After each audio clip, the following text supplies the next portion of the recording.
4 steps to beat bad anti-Catholic arguments. In 2023, a Protestant Twitter page, Faith Alone Saves, posted a list allegedly showing, in their words, that the early church fathers taught faith alone saves. The list is typical in that it is A, poorly sourced, B, stripped of context, and C, riddled with falsehoods, factual errors, and misleading claims. So how should Catholics respond to lists like this? 1. Ask, is this worth responding to?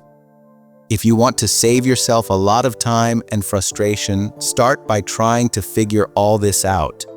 Does the person you're engaging with really care about the truth? Is he interested in trying to learn from the Church Fathers? Or is he just trying to score some points online? Here, the author lays his cards on the table saying, this is only important because Catholics lie and say faith alone is a new idea. That only is a great clue. You could spend hours showing that the Church Fathers didn't really believe in the Protestant doctrine of sola fide and that they were Catholic through and through. But to what end? He doesn't care what the earliest Christians believed. He's only trying to make Catholics look like liars. On the other hand, if someone shares a list like this with you and really does care about the truth, it's worth investing the time to set the record straight. If it's unclear, give him the benefit of the doubt, but you're not responsible for correcting every error on the internet. 2. Ask, does the evidence prove the conclusion? Here, the question is about justification by faith alone. That word alone matters because even Martin Luther conceded that Catholics believe in justification by faith, which is what Scripture explicitly teaches. In his words, the true gospel has it that we are justified by faith alone, without the deeds of the law. The false gospel has it that we are justified by faith, but not without the deeds of the law. So both sides believe that we're justified by faith. This means that compiling a list of church fathers who also believe that we're justified by faith doesn't actually help the Protestant case, since it's only proving a point both sides already agree upon. 3. Double-check the evidence. I'd recommend 3 ways. A. See if any reputable scholars have already done the work for you. What do historians, including non-Catholic historians, have to say on the subject?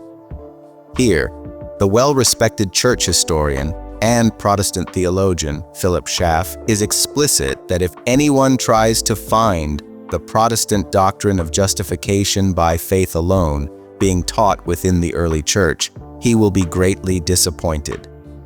Schaff even makes a point that this is true of the writings of St. Augustine, the church father most claimed as teaching sola fide. That leaves 2 possibilities.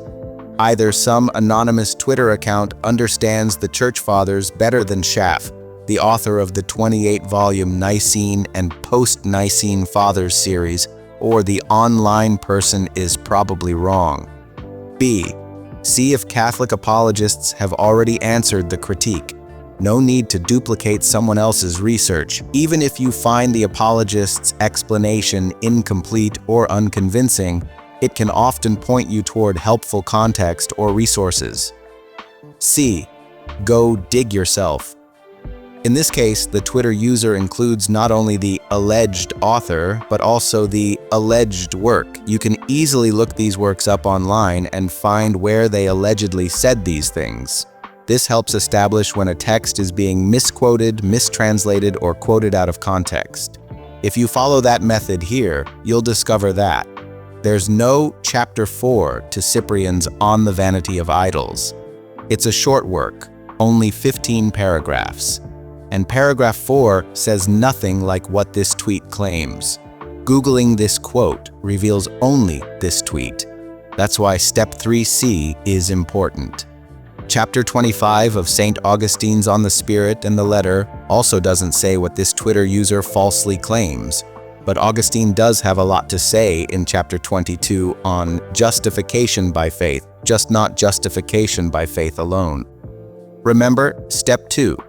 Chapter 32 of 1 Clement is taken out of context, since in chapter 31, St. Clement is clear that justification also involves works, and he gives the example of the sacrifice of Isaac, taken from James 2 verse 21. Schaff actually points this out, which is why step 3a can be helpful.